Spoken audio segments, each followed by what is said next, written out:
sales phase is the last phase of the program before the actual rebuilding on sites can commence. When the program was announced in October, the government's advice was to vacate the houses immediately.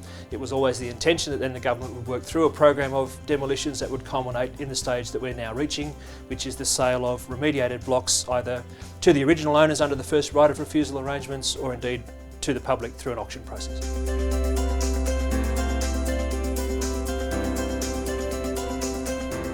The Land Development Agency has considerable experience in the setting of values for auctions for both commercial sales and also residential land sales. So the government has asked the Land Development Agency to utilise that expertise and assist in setting the values for the auctions.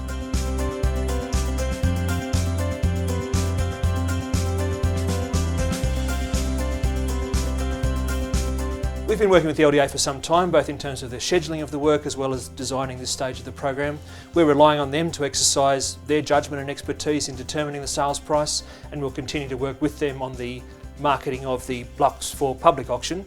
The first right of refusal process will be handled by the task force with the original owners.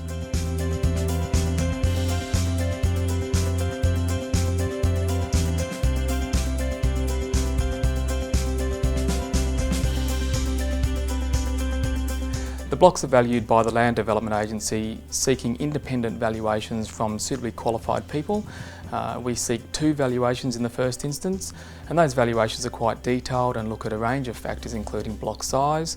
It looks at the location of the land, it looks at previous sales, and on that basis we then use that information to set the value or the reserve price for the auction. The first auctions are due to occur in April of this year, and then following from that we expect that there will be fairly regular auctions given the volume of blocks that do need to be sold under this program.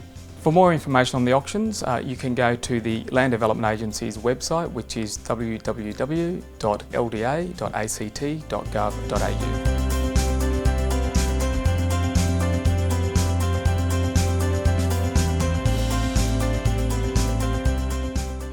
The advice in October 2014 was to vacate all of the affected houses immediately, and so the first right of refusal was designed to allow the former owners the opportunity to reacquire their remediated blocks and return to their neighbourhoods after that work had been completed, but importantly without having to compete with others through a public auction process.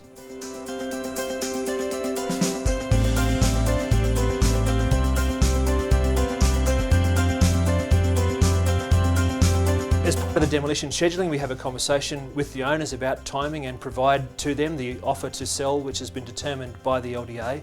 And I think it's important to keep in mind in that context that price, we will not then sell the block for less than that at the public auction. So if the owner chooses not to take up the first right, it goes through to the public auction process, but at a price not less than the first right price that we've offered.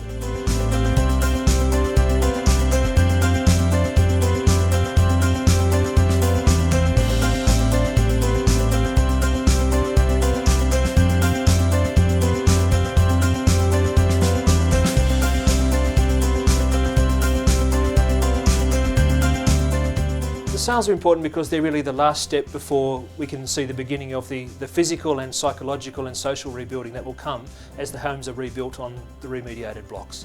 It's important to the former owners who are keen to return to their neighbourhoods. It's also very important to the overall position of the Territory because of course we've expended now more than $750 million in acquiring the affected houses and demolishing them, and so the sales phase was always a key part of defraying the overall cost of the scheme, recognising that at the end of the day we're still talking about a net cost to the Territory of around $400 million.